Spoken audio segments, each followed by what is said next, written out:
Hi everybody. So good morning. We're going to be talking about some commonly asked micro and macroeconomic questions again. My name is Jeffrey. I'll be walking us through some questions I selected before. I haven't had the chance to look at the answers yet, so I'll be doing these just along at the same time as you guys.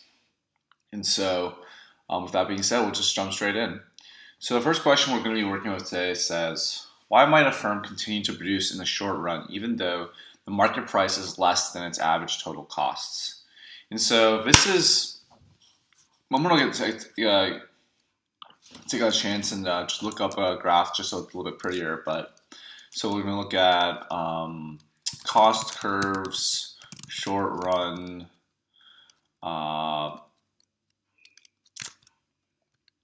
price less than average, less than ATC.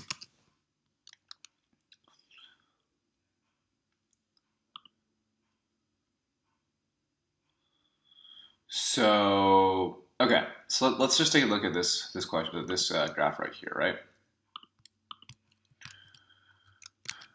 So what happens, right, when you have a price which is lower than P2 but greater than P1, right? So you have price that is less than average total cost, right? Less than the minimum point of average total cost. And so at every single point, you're still losing money, but you are producing at a price above average variable cost. In this short run, even though the price is less than average total cost, meaning overall you're making a net loss in economic profit, the firm would continue to produce. And the reason for that is because even though the price is less than average total cost, it's still above average variable cost. And that's what we really care about in the short run. If price is greater than average variable cost, that means that for every for every unit that we are producing, we're still making positive marginal profit per unit, right? Price minus average variable cost would give us the marginal profit per unit, and that would be positive because price is above average variable cost. In that sense, the optimal point would still be for us to continue producing despite making a net loss due to the fixed costs associated with production. Because if we were to stop production overall, we would lose even more money than if we continued to produce, because we would incur the full cost of the fixed costs that we can't get rid of in the short run. And so in that sense, the profit maximizing point in the short run is going to be to continue producing despite making net losses. Hopefully that wasn't too long-winded of an explanation. And so that's the main reason we would see firms continuing to produce in the short run, despite market price less than ATC. We can take a look at the previous tutor's answer. The previous tutor says, short-run production alternatives facing a firm depend on price, ATC, and AVC. If price exceeds ATC, then a firm generates an economic profit that is above normal profit by producing at the quantity that equates marginal revenue and marginal costs. However, if price falls below ATC, then the firm incurs an economic loss. So that's what we're talking about when we say that P is less than ATC. You experience economic loss. So the question is whether the firm should keep producing in the short run and incur an operating loss or shut down awaiting a higher price. If price remains above AVC, right, that's what we're talking about here, between two curves, then the firm generates enough revenue to pay all variable costs plus a portion of fixed costs. So it produces the quantity that equals MR and MC. If the price falls below AVC, then the firm is better shutting off production in the short run, right? And so it is, again, not all cases in which the firm would continue producing if price is less than ATC. If price is so low that it's below ATC and even AVC, that means every additional unit that you're producing is not only not making positive profit, but actually cutting more into your losses. So you're paying fixed costs plus variable costs now. And so that would definitely not be good, and the firm would be better to just shut off production in the short run for good. And so let's go back to our previous tutor's answers. By producing any output, it does not generate enough revenue to cover variable costs, let alone any fixed cost. The cost incurred is greater than the fixed costs. The firm can incur a smaller loss by producing zero output and paying fixed costs. And then we get into this decision-making criteria, but with this example of fill. But I think I've seen enough. Like this explanation is exactly what we need to answer this question. So the previous tutor gave a very thorough solution, but and also a very great answer, because that's exactly what we want to know.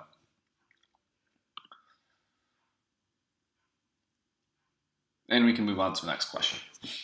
So the next question says, which of the following would most likely shift the production possibilities curve inward, right? And so remember, our production possibilities curve is going to look something like this. Okay, wait, I don't have my pen on. So it looks something like this.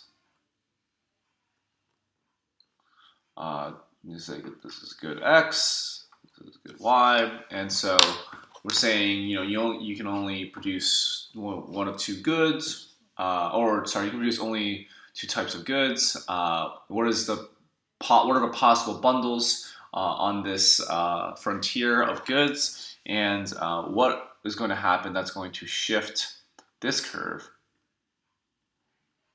inward? It can't be like that. Do that one. One more time. Great. So first says an increase in the number of hours factories are in use. The second says an increase in the production of capital goods. The third says technological progress. Fourth says a decrease in the average number of hours worked per week as the labor force chooses to enjoy more leisure time. So if the production possibilities frontier is going to shift inwards, what we're looking for is something that reduces the total amount of output that we would expect from the economy. From this economy producing either good X or good Y. And so let's take a look at which answer choice indicates a reduction in the ability of the economy to produce. So A says an increase in the number of hours the factories are in use. So if anything, that's going to increase the production capacity of the economy, not decrease it. So we're not going to choose that answer. 2 says an increase in the production of capital goods. If we assume capital goods are maybe one of the two types of goods, then that's not going to shift the curve at all. And if we assume that capital goods are, and that's the only way we can really interpret that in terms of a PPF. So that's not going to be the right answer. Number 3 says technological progress. Technological progress, when it happens or occurs, means that resources are able to be assembled more efficiently, which would shift the curve outward, not inward. So we're not going to choose that. Number 4 says a decrease in the average number of hours worked per week as the labor force chooses to enjoy more leisure time. And that definitely seems like something that, if it occurred, would reduce the capacity of the economy to produce things, because your labor force has functionally shrunken as people work less hours. So with a smaller labor force, we would not be able to produce as many things, and so the PPF would shift to the left. So we're going to go with number 4. A decrease in the average number of hours worked per week as the labor force chooses to enjoy more leisure time. Let's take a look at the previous tutor's answer. So the previous tutor said 4 as well, which is good. And they said a production possibilities frontier is a locus of all points representing different maximum combinations of two goods or two baskets of goods an economy can produce when all its resources are efficiently and optimally employed given technology. An increase in the number of workers, accumulation of capital stock, and or technological innovation that enhances productivity leads to an increase in the capacity of the economy, enabling it to produce a greater amount of goods that shifts the PP C to the right. A decrease in the productive capacity of an economy leads to an inward shift in the production possibilities curve. If the average number of working hours is reduced as the labor force chooses to enjoy more leisure time, there will be a reduction in the output, and the productivity of the labor force is not improved due to their action, and hence the PPC will shift inward. So yeah, great answer. Again, covering the same thing that we were talking about, and that rationale for what causes an outward shift and what causes an inward shift. Okay, the next question says the rate, I think it means blank. The blank rate is the interest rate banks charge each other for borrowing or storing money. And so the answer to that is going to be the federal funds rate. And this is a through definition based question. We have the federal funds rate, and that is the rate that banks charge each other for borrowing money. Let's take a look at the previous tutor's answer. Federal funds rate. Federal funds rate is the interest rate at which the banks and other depository institutions lend funds to each other overnight on an uncollateralized basis. It is a very important instrument of financial markets as it directly affects the money supply in the economy. In order to maintain reserve requirements, banks hold reserve balances in the Federal Reserve.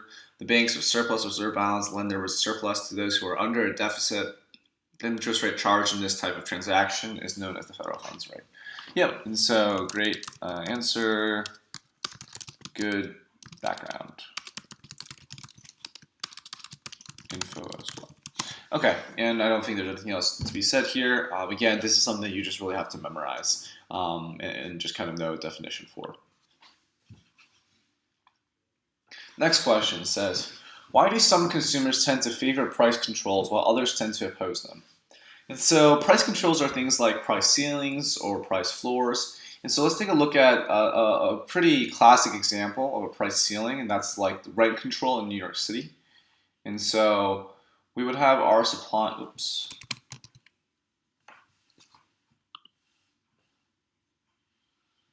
we have our supply curve and demand curve. We have quantity of apartments on the x-axis, and we have rent on the y-axis. And so at equilibrium point, we would have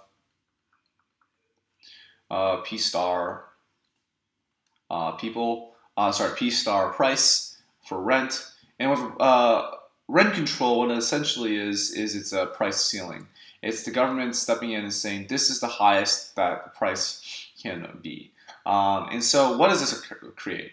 It creates a shortage, right? We have quantity supplied is lower than optimal because the price has gone down to PC, and the quantity demanded has increased because the price has gone down to PC.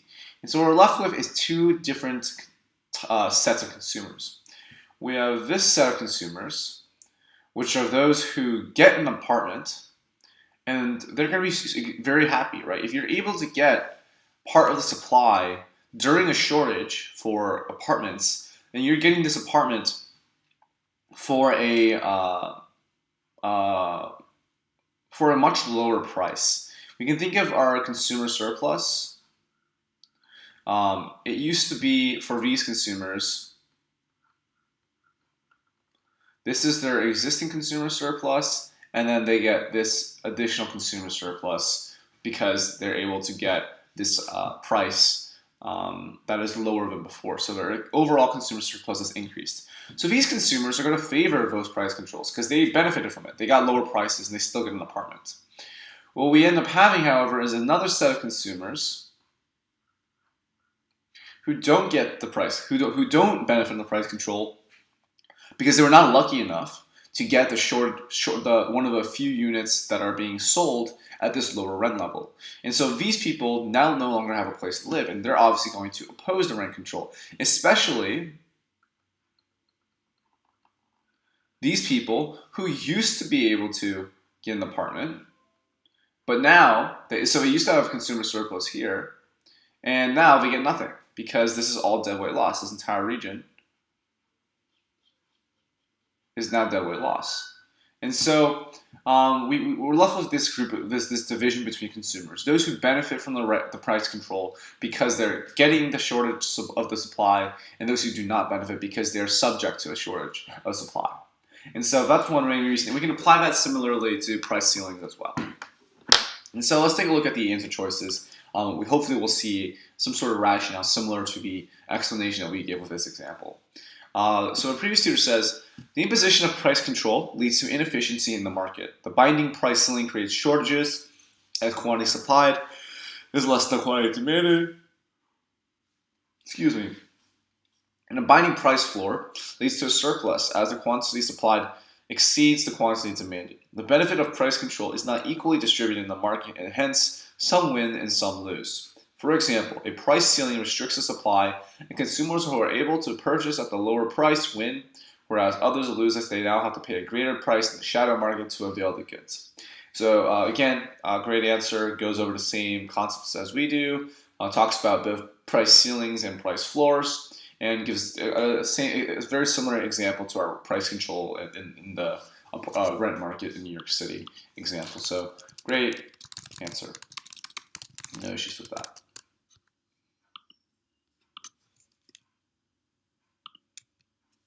Okay, and so let's move on to the next question. So it looks like this is also a very definition-based question, and so we can just answer this very quickly.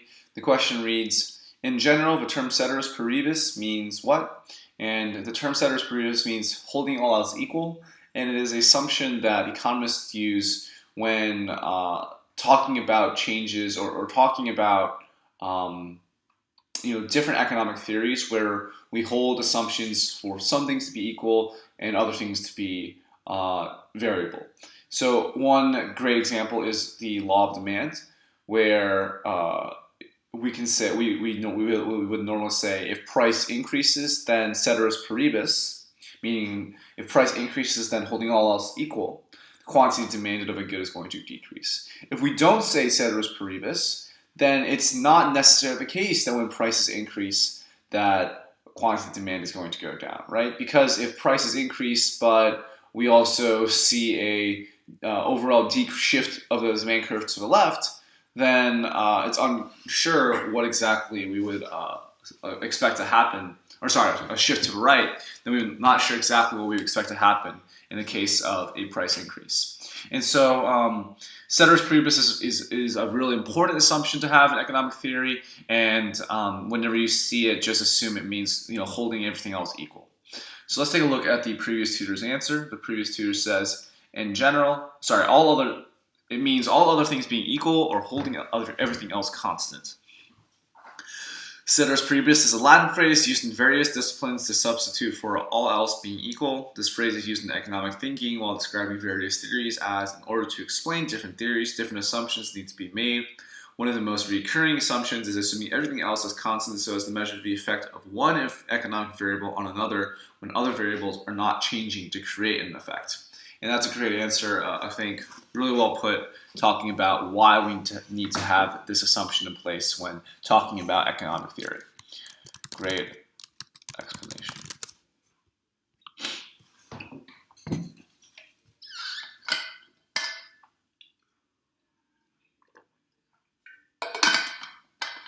Okay. Next question says, if marginal utility is negative, total utility is positive, negative, decreasing, constant, or increasing. And so we know that marginal utility is the how many additional units of utility do you get, or what is a change in utility that happens when you consume one additional unit of a good.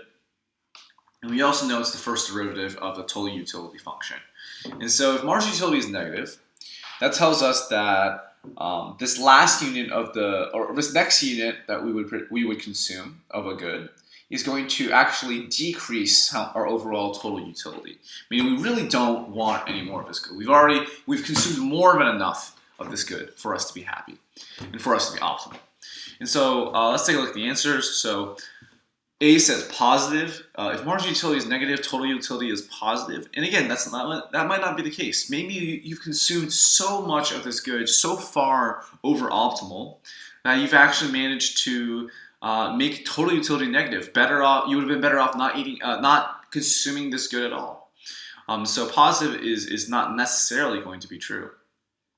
B says negative, and again, it is not necessarily the case that your total utility needs to be negative as well. It's possible that you are just one unit over optimal, and so your marginal utility of this next unit is negative, but for everything else it was positive, which would have meant your total utility overall would have been positive. And so it's not necessarily the case that B is true either, that total utility is negative when marginal utility is negative. So that's not necessarily the answer. C says decreasing, and so again, this goes back to this idea that the marginal utility function is a first derivative of the total utility function. And in that sense, we know that if the first derivative is negative, then yeah, total utility must be decreasing because marginal utility is our derivative. And so decreasing seems to be a really good answer for what we're looking for here. D says constant, and again, we would not expect total utility to be constant if marginal utility is negative. We would expect total utility to be decreasing.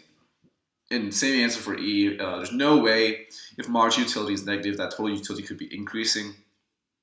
Again, going back to that first derivative relationship between these two functions. And so we're going to go with C. If marginal utility is negative, then total utility is decreasing. And so we see if C The previous tutor also picked C, decreasing as the marginal utility decreases, the total utility will also decrease, which is great. So the next question says, the substitution effect always increases the substitution effect, A, always increases quantity demanded of a good whose relative price has fallen. B, is opposite in sign to the income effect for all normal goods. C, is opposite in sign to the income effect for all normal goods.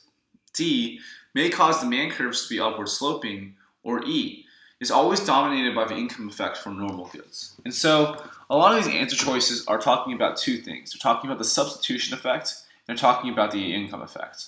And so what that really goes back to is two reasons why our demand curve is downward sloping. And those two reasons are the substitution effect and the income effect.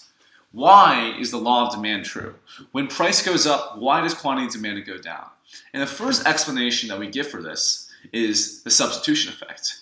If the price goes up for a good, people are going to be likely to switch from purchasing this good X, let's say, because the price is now higher, they're going to be more likely to reduce their consumption of good X in favor of the substitute for good X, which would be good Y. And so that substitution effect is part of a reason why quantity demanded is going to go down when price goes up, simply because people are pivoting towards substitute goods. And that's the substitution effect. The second reason we can give for why the price, when price goes up, quantity demanded goes down, is because of the income effect.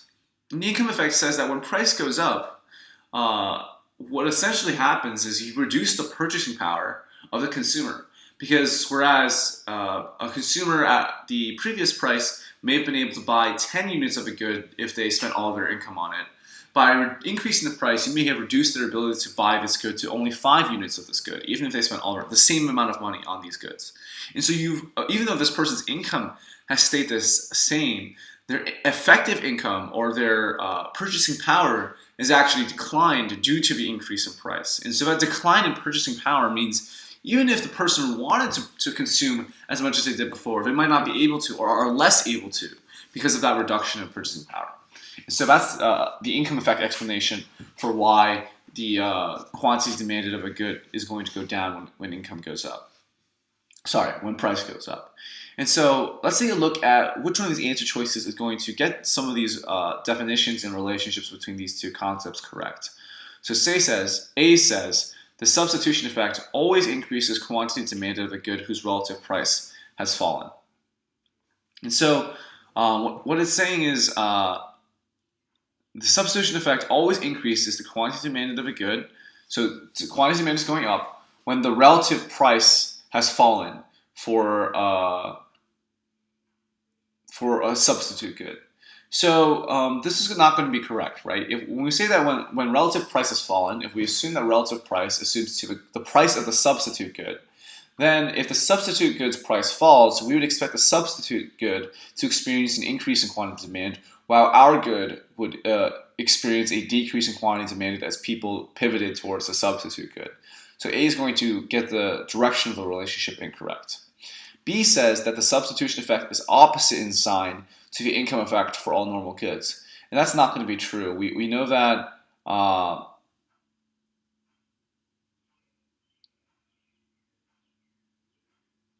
we know that these two goods share a direction in terms of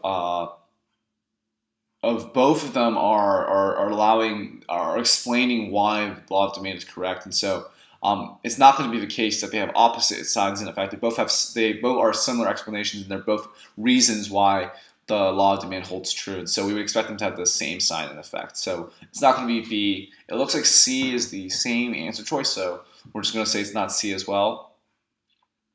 D says the substitution effect may cause demand curves to be upward sloping, and so that's not going to be the case. We know that the demand curve is always downward sloping, and so that's not a reason for the substitution effect to be at play.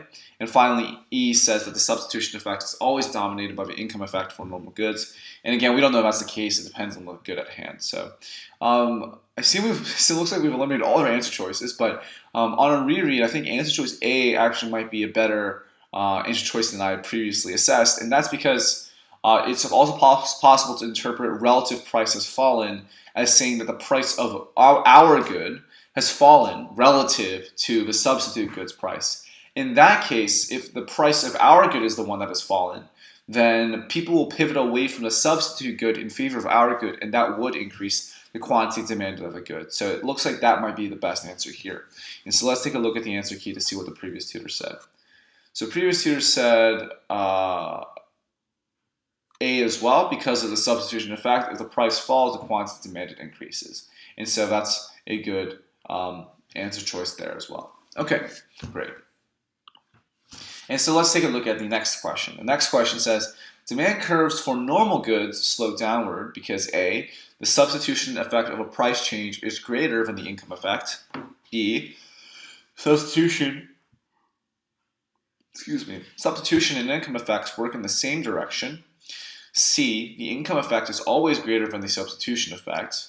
D, the income effect is always less than the substitution effect. Or E, none of the above. And so this again builds off the explanations we talked about prior about this, the difference between substitution effect and income effect. Both are reasons why we would see there would be a downward sloping demand curve, and substitution effect says that if price goes up, then people pivot away from our good to buy the substitute good, and income effect says that by increasing prices, you decrease the purchasing power of consumers, and therefore consumers are going to purchase less of the good. And so we see that both of those effects work in the same direction and explaining why there's an inverse relationship between price and quantity demanded.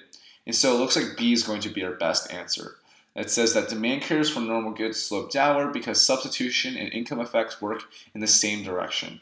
And so that's going to be our best answer choice. Let's take a look at the previous tutor's answers. The previous tutor says B as well. The substitution and income effect work in the same direction. In other words, as the price of the good increases, the demand will fall because people will substitute to other goods as they are feeling poorer. And so that matches very well with what we were talking about. And we can go to question number 5. The idea that a consumer derives less additional satisfaction from consuming successive units of a good is called A, diminishing consumer surplus, B, the paradox of value, C, diminishing marginal utility, D, diminishing total value of consumption, or E, diminishing total utility. And so there's 2 parts to this. The first is the idea that you derive less from consuming additional units of a thing. That's usually it's usually the concept called a diminishing blank or blank. And so we're looking for a question that starts with an answer choice that starts with the word diminishing. And then the second question is what exactly is going down over continuing consumption. And so for us in this question, it's additional satisfaction.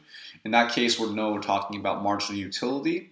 And so putting those 2 ideas together, we know that the idea that a consumer derives less additional satisfaction from consuming successive units of a good is called C, diminishing marginal utility, and that's what we're going to go with as our final answer. And so the previous tutor also said C, it is called diminishing marginal utility, and that is agreement for that definition. So great answers, and we can move on to the next question.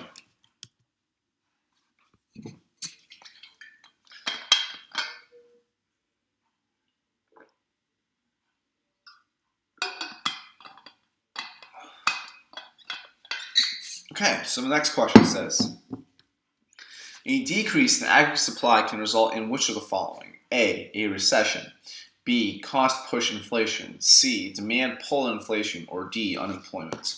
So let's take a look at our aggregate demand, aggregate supply curve graph. Very similar to a regular supply and demand curve graph. We have short run aggregate supply, and we have aggregate demand, and we're saying a decrease in aggregate supply, so that's going to be a leftward shift. get this, whoops. Short run accurate supply. We say this is 1, this is 2. And so this is what we're talking about here. And so one big thing that's happened is going to be this change in price. P1, P2, so prices have gone up, aka inflation. And next we have a reduction in output as well. And so let's take a look at the answer choices to see which of these best describes this change in the aggregate demand, aggregate supply model.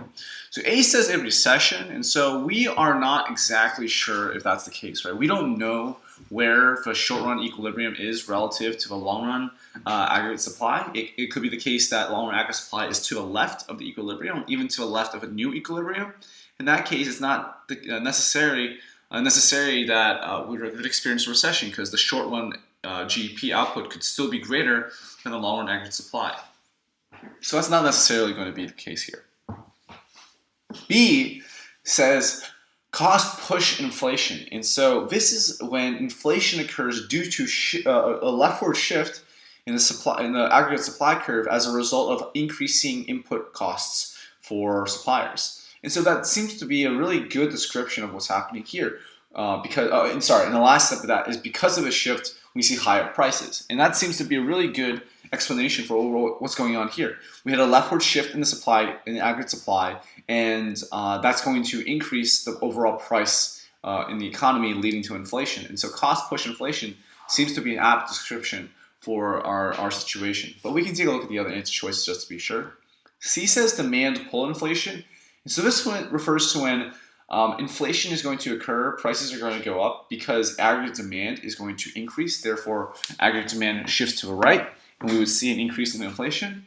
However, in our current circumstance, we're only talking about shifting the aggregate supply, not shifting the aggregate demand at all. And so demand pull inflation does not seem to be a really good description of our situation. Finally, D says unemployment. And again, we might say that unemployment and recession go hand in hand. And because we don't know where long-run aggregate supply is, we simply do not know enough to see whether or not this decrease in aggregate supply is going to have an increasing effect on unemployment. So it looks like B is going to be our best answer here. A decrease in aggregate supply can result in cost push inflation. And the previous tutor also says cost push inflation, reduction in the supply of goods and services shall bid up prices of these goods and services. It shall affect unemployment indirectly, hence the correct option is B.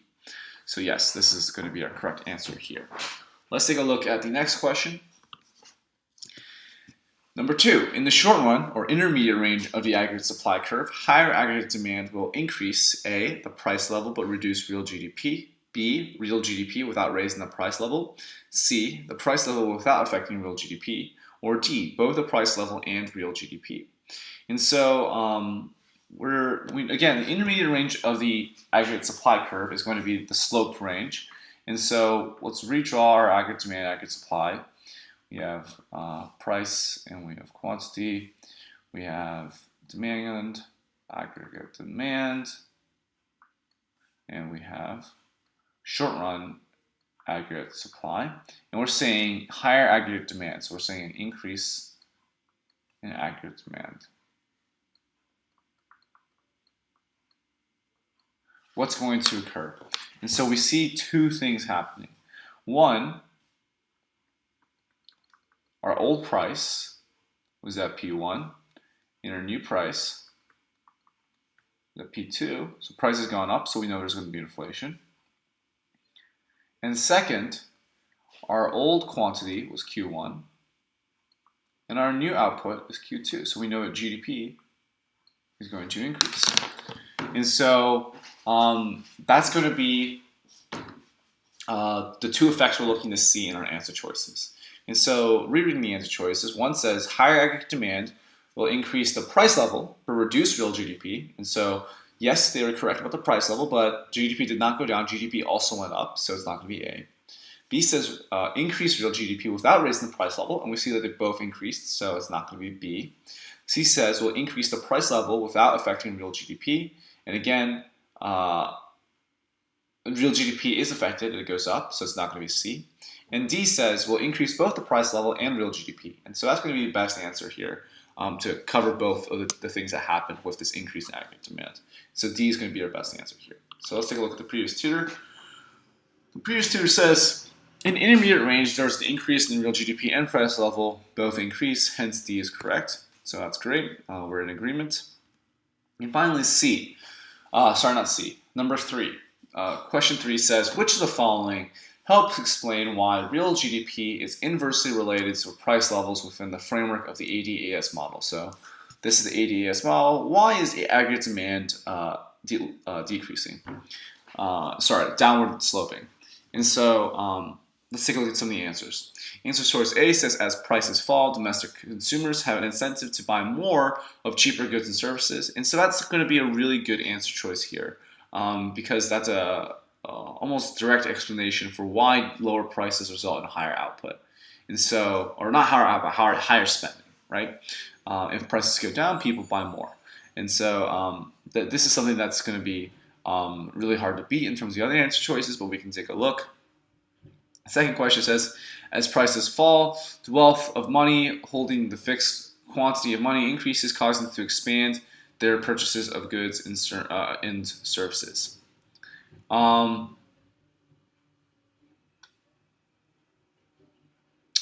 So this talks about an increase in purchasing power parity, and actually I'm inclined to overrule my previous statement that A was the best answer, saying that because purchasing power is increasing when prices fall, then that's a reason why people expand purchases. I think it's even better of an answer than answer choice A, because answer choice A simply says you have a greater incentive, whereas B actually tells the mechanism by which people do have that incentive, which is an increase in wealth or purchasing power. And so that's going to be a better answer. So C says, as prices fall, the government will have to reduce taxes, which will lead to an increase in the quantity of goods and services purchased. And so it's not necessarily the case that if prices fall that the government has to reduce taxes. And so that answer is going to fall short. And D says, as prices fall, the monetary authority will have to increase the money supply, which will lead to an increase in the quantity of goods and services purchased. And so again, if prices fall, the Federal Reserve is not required to increase the money supply. So again, that answer choice is going to fall short. So we're left with B as what I think would be the best answer here. So let's take a look at the other answer choice given, other answer picked by the previous tutor. And the previous tutor says here, A is correct because purchasing power of people increase in the demand more, and that leads to an increase in the production of goods and services. And so again, I think B would be better for question 3. And the previous tutor similarly identifies an increase in purchasing power as the reason for an increase in purchasing.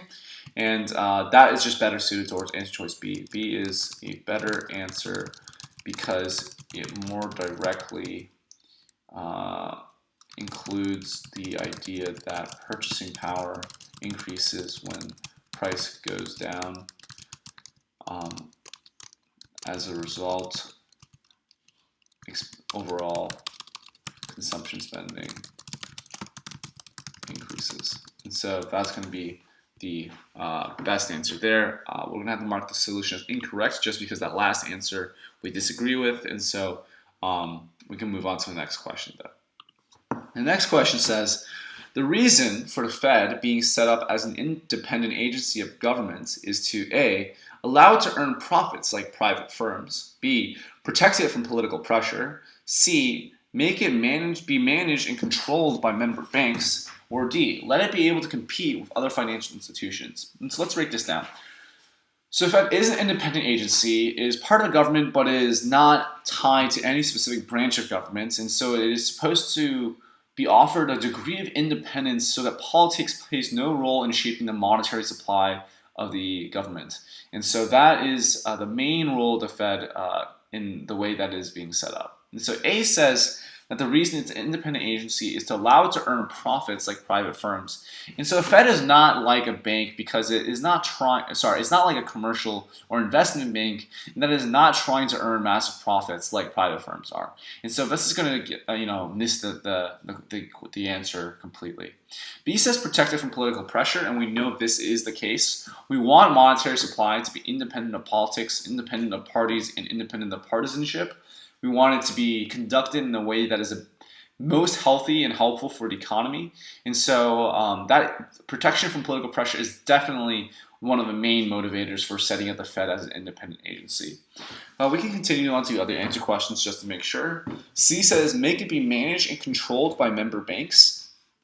And again, the Fed is not completely controlled by member banks. It is controlled. It has a board of governors made up of governors of each of the member banks, but it also has a few appointed members. The board of governors is not made up of the members presidents of the banks. Each bank has a president, and those banks are often involved in open market operations decisions in the FOMC. But the board of governors is appointed by the president, I believe, and that means it is managed and controlled mostly by these appointed board of governors rather than by the member banks. So that's not going to be right either. And D says let it be able to compete with other financial institutions. And like we said for A, we know that the Fed is not really trying to get involved in the private market and compete. It is just trying to regulate the market and regulate money supply and monetary policy in terms of promoting the overall health of the economy. And so it looks like B is going to be our best answer here. The reason for the Fed being set up as an independent agency of government is to protect it from political pressure. And so let's take a look at the previous tutor's answer. So they said that the reason for the Fed being set up as an independent agency of government is to protect it from political pressure. Policies determined by the Federal Reserve Bank do not require any sanction by the government. Hence, it is an independent body. It can print money, so it has a legitimate right over it. It has complete autonomy over the conduction of money supply and therefore has the power to regulate it. These independences are granted under the Federal Reserve Act of its formation in 1914. So I want to be clear about the Federal Reserve does not print money. That's the U.S. Treasury. And so I think this explanation given by the tutor doesn't really answer why we want this, why we know that political pressure is going to be the correct answer here. So let's rewrite some of this answer to better suit that. First, the Fed does not print money. That power is given to the U.S. Treasury. Second, the reason we want the Fed to be an independent agency is because we do not want politics or partisanship to be involved when monetary supply is being crafted. We want the Fed to implement the best monetary policy for the economy, and that requires independence. And so that's going to be the main reason we hold this to be okay. So we're going to say that this is a correct answer, but bad rationale. So they still got the right answer, just bad explanation. And so we're still going to mark it correct. And now we can move on to the next question.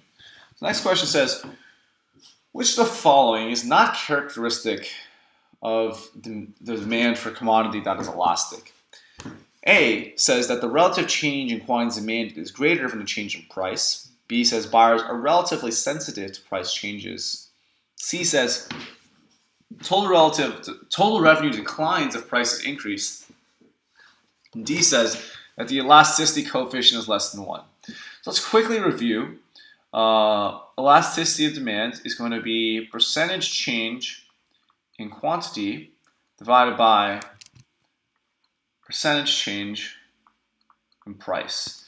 And that's going to be our elasticity coefficient of demand. if we read this to be what elasticity is defined as, we can use that to kind of break down the answers given to us. So A says that the relative change in quantity and demand is greater than relative change in price. And so when we say a commodity is elastic, we say that its elasticity coefficient is greater than 1. And that means that the percent change in quantity demanded must be greater than the percent change in price in order for this to be an elastic good. And so A would be a characteristic of an elastic commodity because it's saying that the change in quantity demand is greater than the change in price. And so that is not going to be a correct answer here. B says that buyers are relatively sensitive to price changes. And so this is also going to be true. What elasticity can be rephrased as is that buyers are basically relatively more sensitive to price changes. When price changes by a certain percentage, the behavior of buyers and the consumption behavior of buyers changes to an even larger degree than a price change would suggest normally. And so that's what we would call elastic, and that's why B is also not going to be the correct answer. C says that total revenue declines if prices increased. And this is also going to be true. If we increase prices when we have an elastic good, we know that we're earning more money per good because prices have gone up. But because of the elastic nature of the good, we're losing a disproportionately high amount of consumer purchases when that price increases, to a point in which those purchases are not, the increase in revenue per good is not offset by a proportional decrease in quantity demanded. And so total revenue goes down when price goes up for an elastic good. And finally, D says the elastic coefficient is less than 1. And we just talked about starting off that the elasticity coefficient for an elastic good is greater than 1. And so D is going to be the correct answer here. Whoops. Let's take a look at the previous tutor's answer. They said D as well. For a commodity that is elastic in demand, elasticity coefficient is greater than 1. Great. Let's take a look at the next question. Suppose the price elasticity demand for bread is 0.2 if the bread falls by 10%. The quantity demanded will increase by A, 2% and total expenditures on bread will rise, B, 2% and total expenditures on bread will fall, C, 20% and total expenditures on bread will fall, or D, 20% and total expenditures on bread will rise. And so a price elasticity demand for bread being 0.2 means that the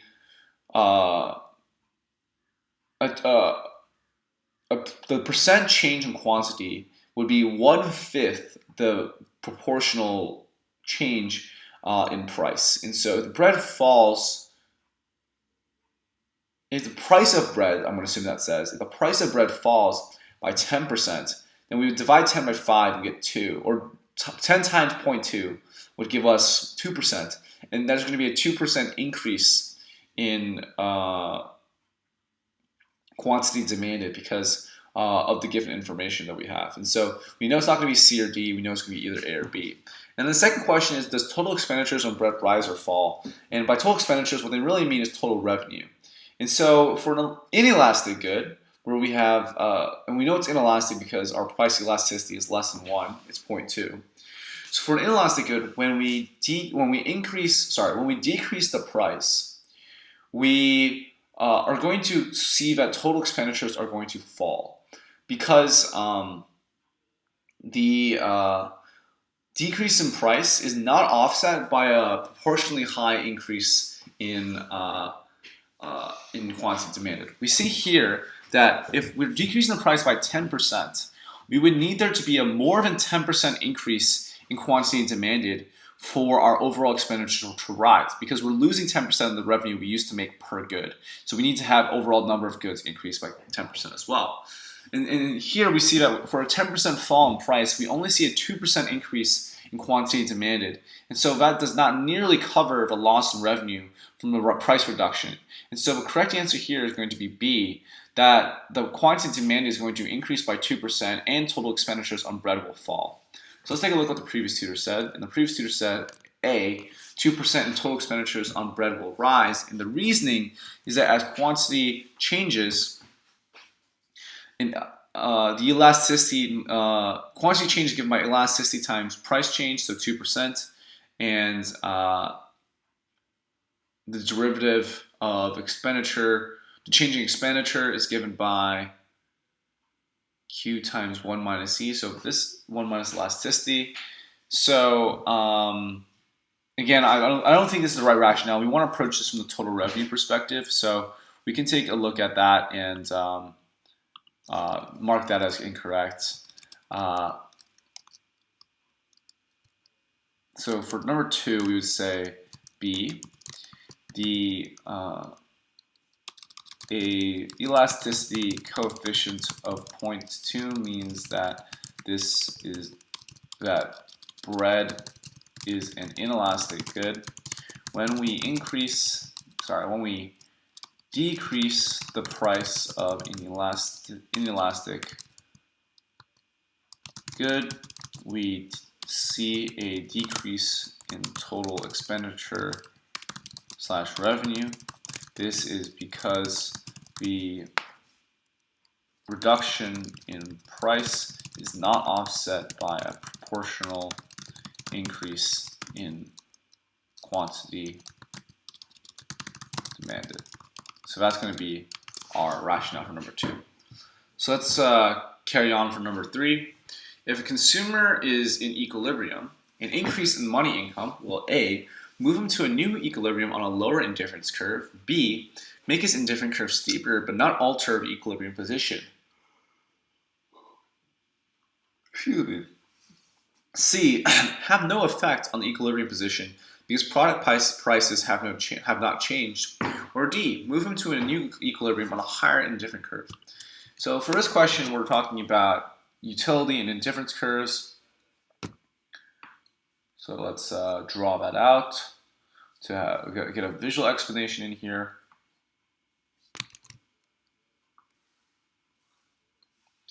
And so we have indifference curves.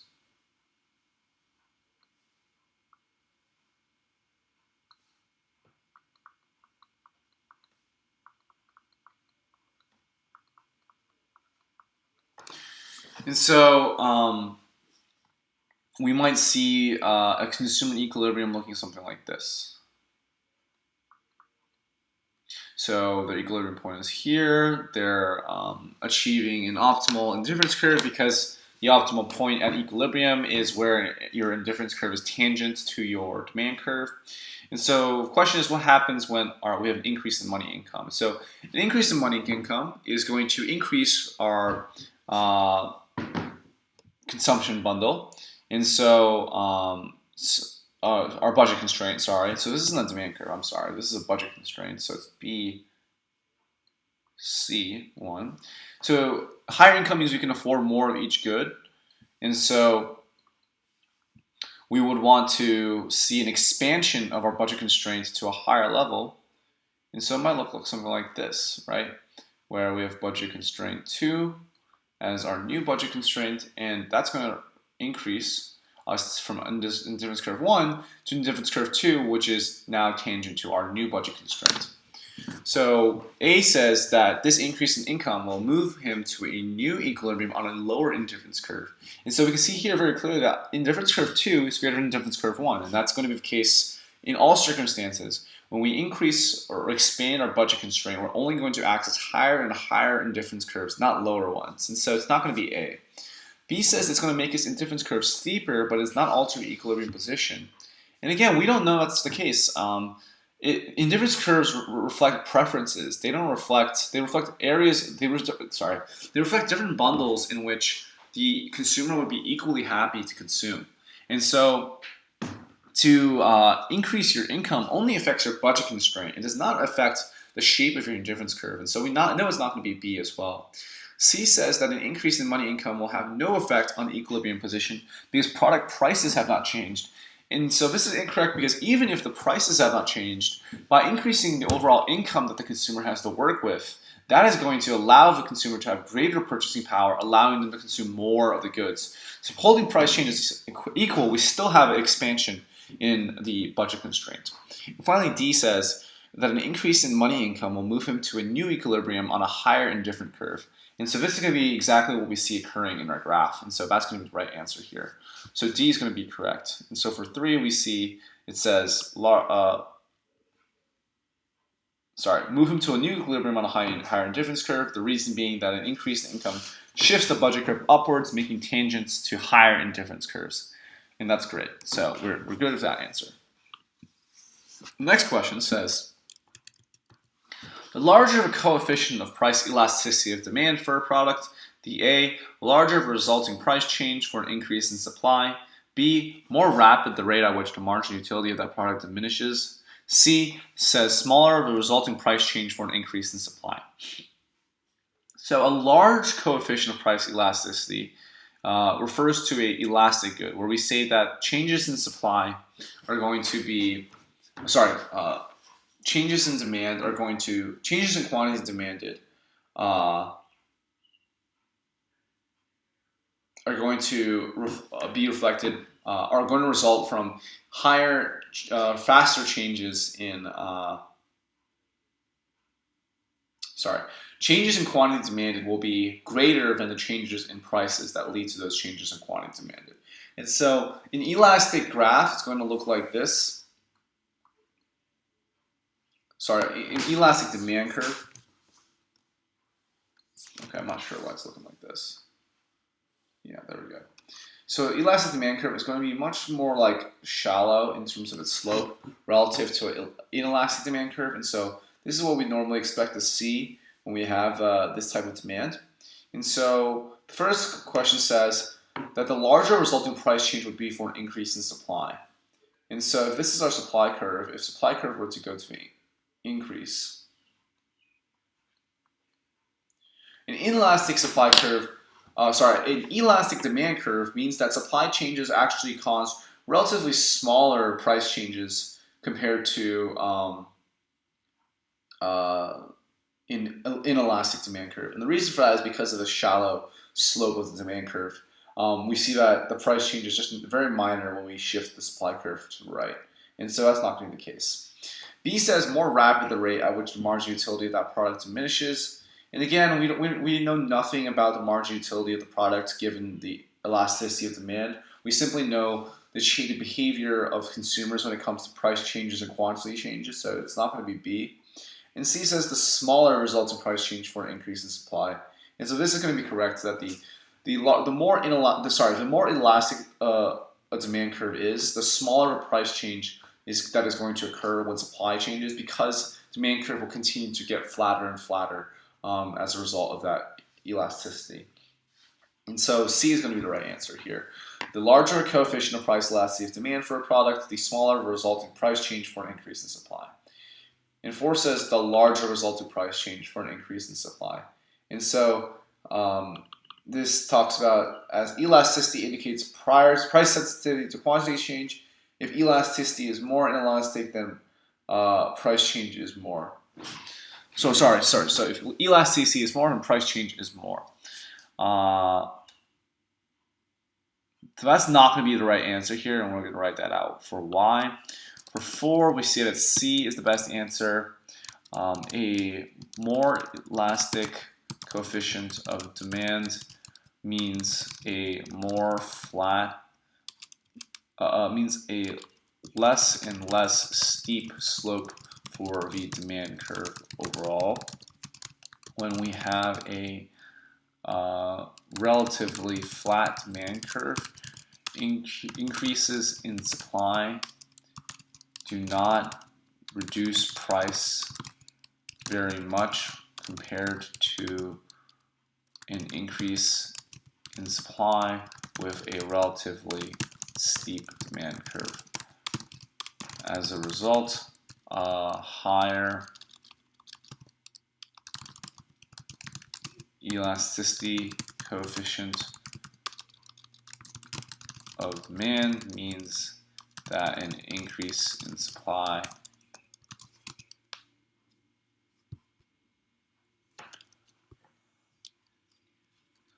results in a smaller price change. And so that's going to be our correct answer here.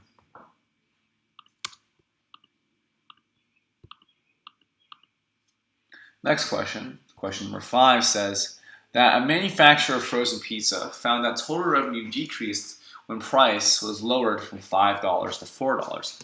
It also found that total revenue decreased when price was raised from $5 to $6. Thus, and so we're asked what's going on here.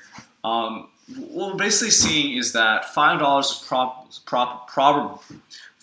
is probably the optimal point where we have unit elasticity, and so it means that when total revenue is when price is lowered, if total revenue decreases, that implies an inelastic portion of the demand curve below $5 because the reduction in price is not fully compensated for by an increase in quantity demanded. And so we would know that that would be an inelastic portion of the demand curve.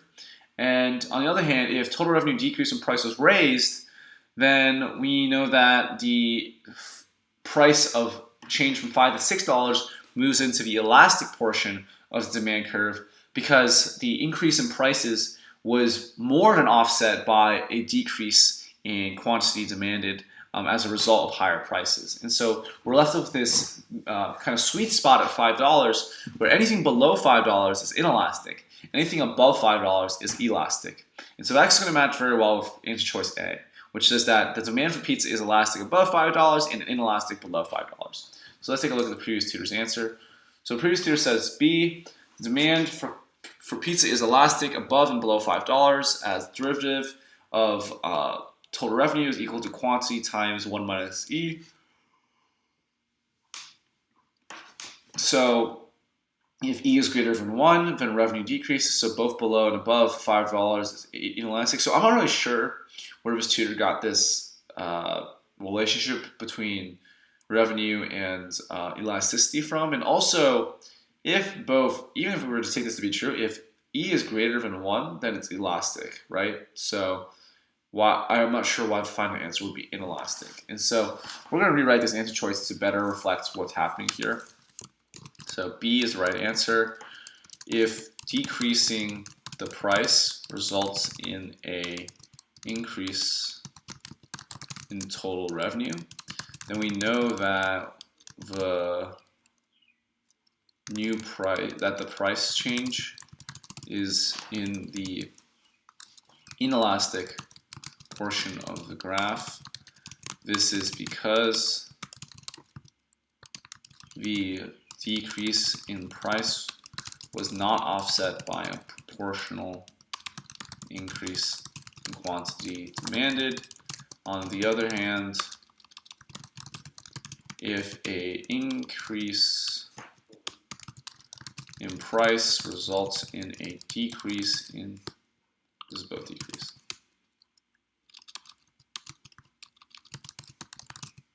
in total revenue as well, we know that the price change is in the elastic portion of the graph.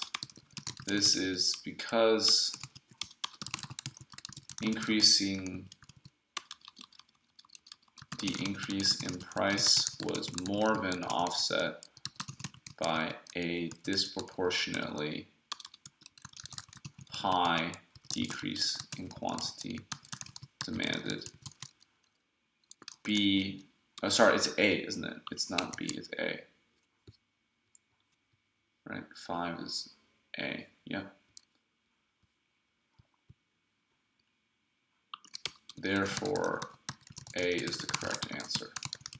Great. Okay, let's take a look at the next question, question 6. The elasticity of demand for a product is likely to be greater, A, if the product is a necessity rather than a luxury, B, the greater the amount of time over which the buyers adjust to a price change, or C, the smaller the proportion of 1. So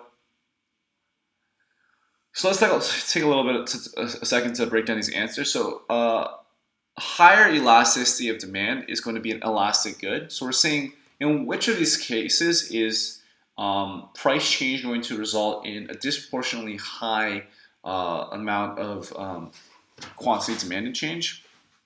So A says if the product is a necessity rather than a luxury. And so when goods are necessities, we would normally expect those goods to have inelastic demands, which are lower elasticity of demands rather than elastic demands. And that's because price changes can't really change the fact that you need these goods. And so even if the price were to increase, you would most likely continue to purchase this good. So A is going to be incorrect because it's talking about inelastic goods rather than elastic goods. B says the greater the amount of time over which buyers have to adjust to a price change, and this will make a good more elastic. We talk about this as time frame. And so you can imagine, for example, a change in oil prices. So if oil prices for some reason were to double or triple, in the short run, if the product is really important, then we might not see very much change in quantity demanded. But if we give buyers a lot of time to adapt to this price change, let's say a few years, it's much likely that buyers will shift away from, and gas prices remain that high, it's very likely that consumers will shift away from consumption of gasoline by buying more fuel-efficient cars, buying electric cars, not using cars over entirely. And that means that the reduction in the long term of quantity demand is going to be much higher than it was in the short term.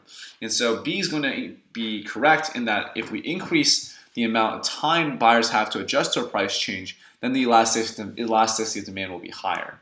And C says a smaller proportion of one, and I honestly don't know what that really refers to. But B is the right answer here, so we're going to take a look at what the previous tutor said. And the previous tutor also said B. If the adjustment for time is greater, then the buyers will react more, so elasticity will be greater. And so that's going to be a good answer. And so we're going to mark this solution as incorrect just because we disagreed about 3 of these answer choices. And we can move on to the next set of questions.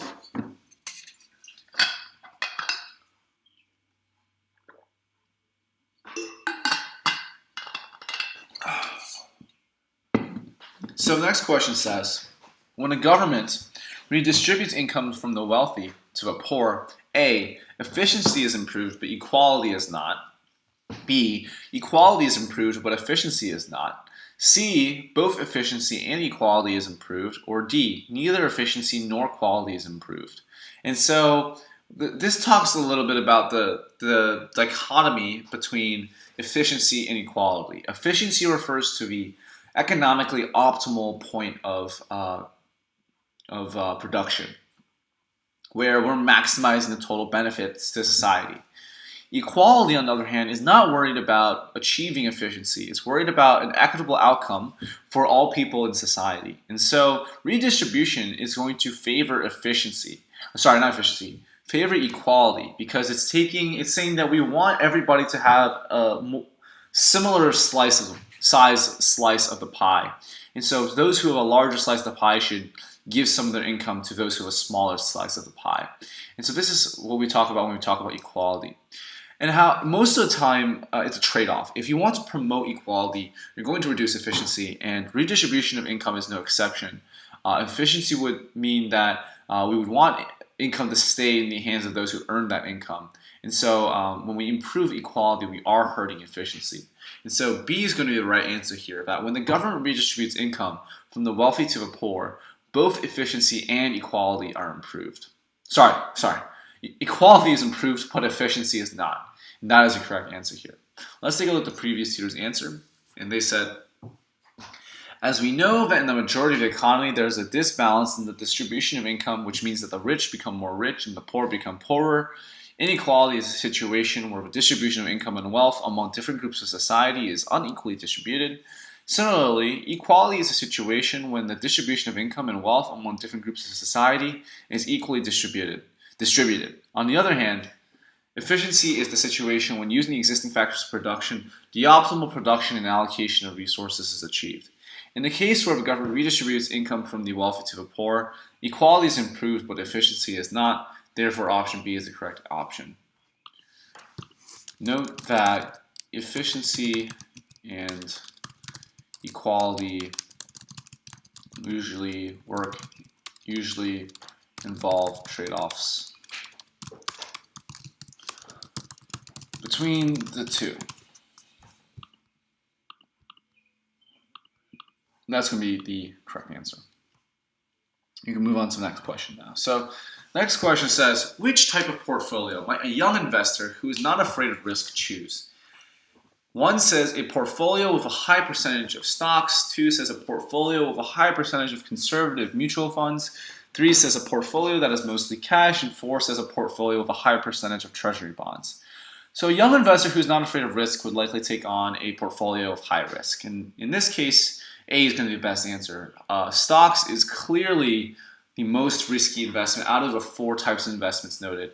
Stocks fluctuate daily. They can drop 10% in a single day, 20% in a single day.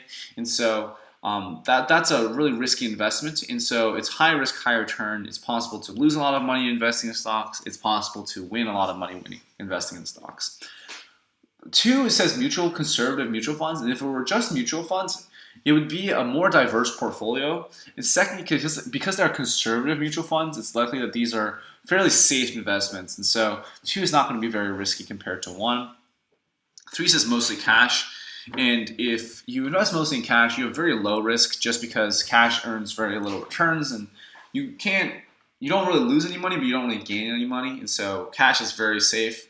And D says higher percentage of treasury bonds. And again, treasury bonds are really safe investments. They're considered, they're very liquid, very sellable, very low liquidity risk, very low interest rates. So low risk, low return. So for this situation, a young investor who is not afraid of risk will choose a portfolio with a high percentage of stocks. Let's take a look at the previous tutor's answer. The previous tutor also said 1, a portfolio with a high percentage of stocks. It has to be noted that a young investor who is not afraid to risk is risk averse and hence is likely to show a high tolerance to volatility.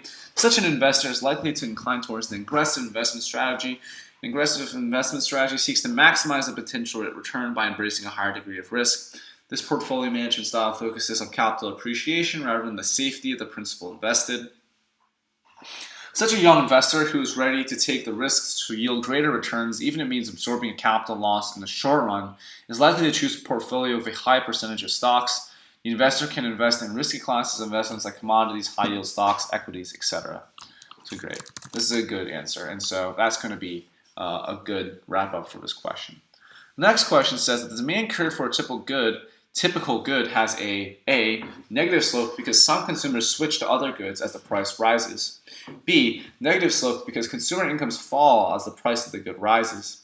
C says negative slope because the good has less snob appeal as its price falls.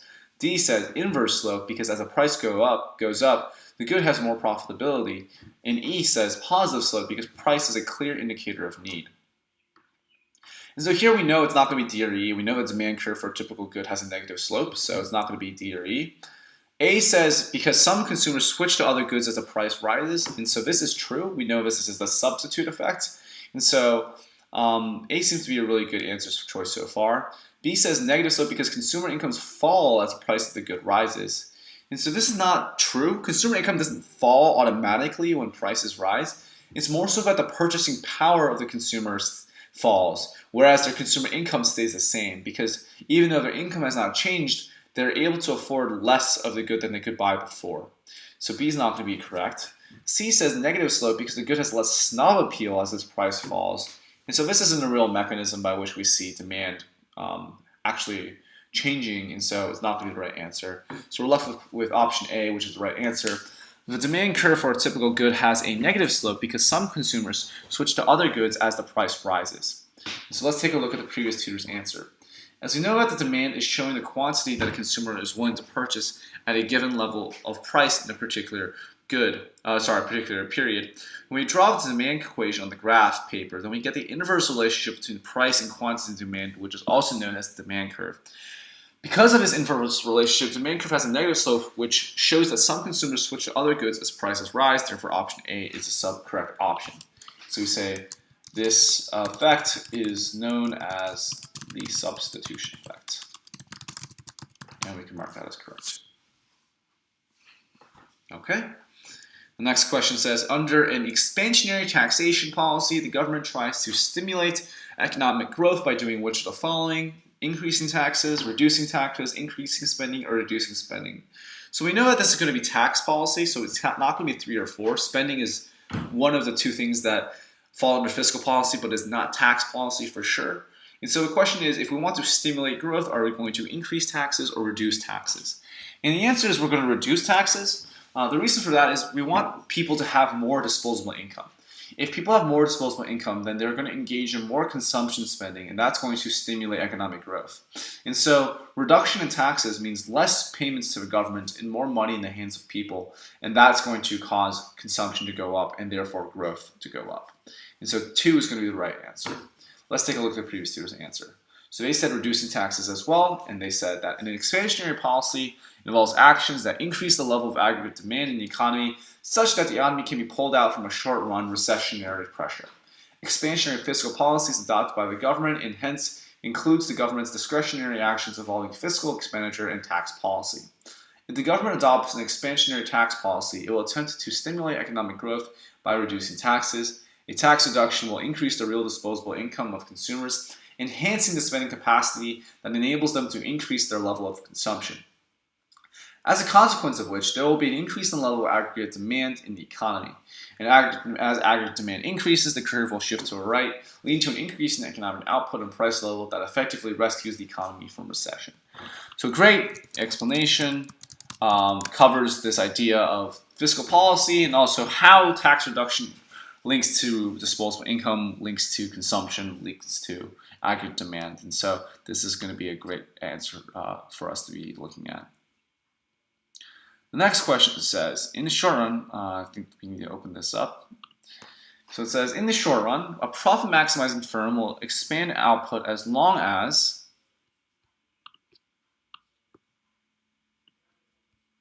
oops, how do we get this over to the next screen?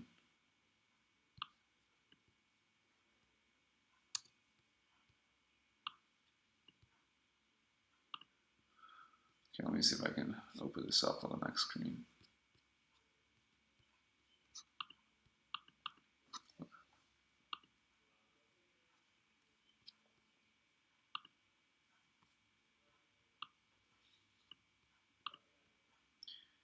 In the short run, a profit-maximizing firm will expand output as long as A, marginal revenue is greater than marginal cost, B, until marginal cost begins to rise, C, until marginal revenue equals average variable cost, D, until total revenue equals total cost, E, as long as marginal cost is greater than marginal revenue.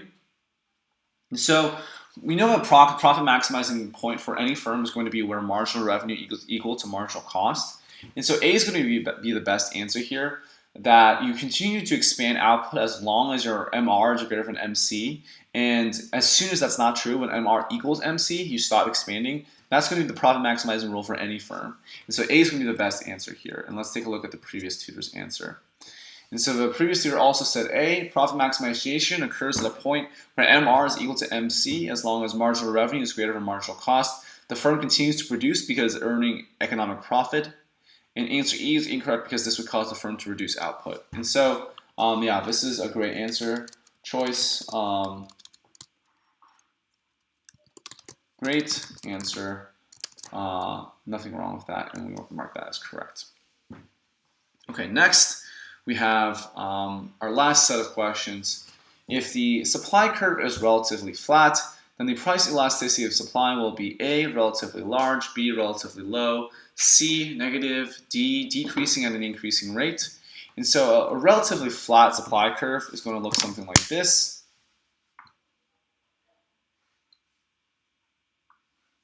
And that is going to be a relatively elastic supply curve, right? A small change in price is going to lead to a large change in quantity, and we would see that elastic supply coefficients are higher. And so A is going to be our best answer here. That if the supply curve is relatively flat, then the price elasticity of supply will be A, relatively large. And so let's take a look at question number 1. And so the previous tutor also says relatively large. It means a small change in price leads to a greater change in quantity supplied. Great. Let's take a look at question 2.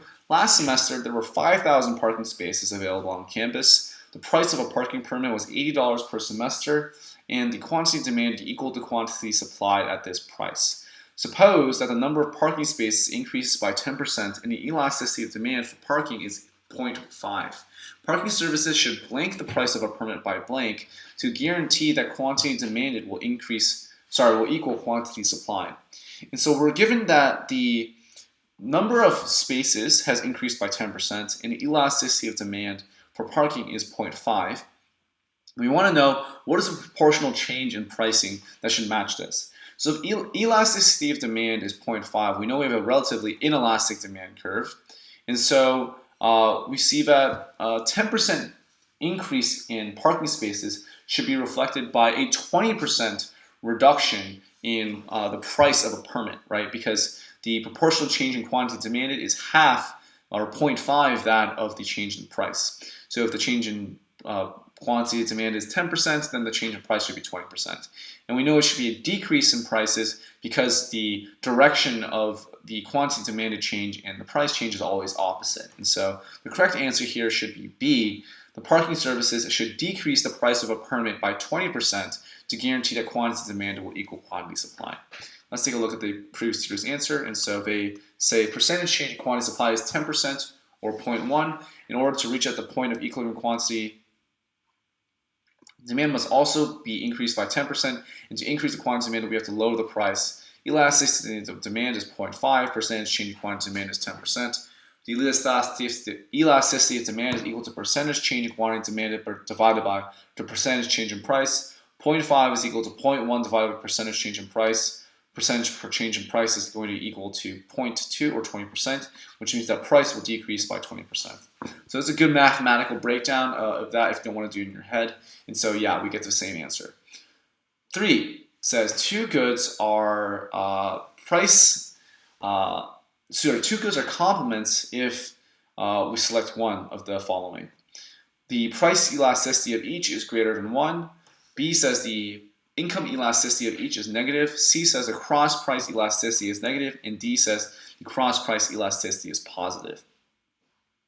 And so when we talk about complements or substitutes, we are going to definitely be talking about the cross price elasticity of the two goods. And so cross price elasticity is given by percentage change in the quantity demanded of good X divided by percentage change in the price of good Y. And so for complements, we know that they are goods that are bought together. And so if the price of a good goes up, we know that the price of a complement of our good goes up, we know that the quantity demanded for both of our goods is going to go down. So in other words, if the price of good Y, which is our complement, is positive, if the change in price is positive, so the price increases, then the quantity demanded for good Y goes down, and the quantity demanded for good X also goes down. And so we know that overall we have a negative change divided by a positive change, so cross price elasticity must be negative. We can also do a similar concept for if the price of good Y goes down, that means the change is negative. If the price of good Y goes down, then the demand for good Y goes up, and the demand for good X also goes up because they're complements. And so we have a positive divided by a negative, we'd still have a negative cross price elasticity. So C is going to be the right answer here. And let's take a look at the previous tutor's answer. Two goods are complements, the cross price elasticity is negative. As the price of one good increases, the demand for the second good increases as well. And we're just going to wrap up there. And so we got the same answer as the previous tutor. And we're all set for that question. Great answers. And I believe that might be the last one we have for today. Yep, and so hopefully that was all helpful. We covered a lot of different concepts, some elasticity, some aggregate demand, aggregate supply. And so all of this is really helpful to know in terms of getting background knowledge on micro and macro. So if this helped, come back next week. We're going to be doing another session on Tuesday. And other than that, hope everybody's staying happy and healthy. Have a good rest of the day, everybody.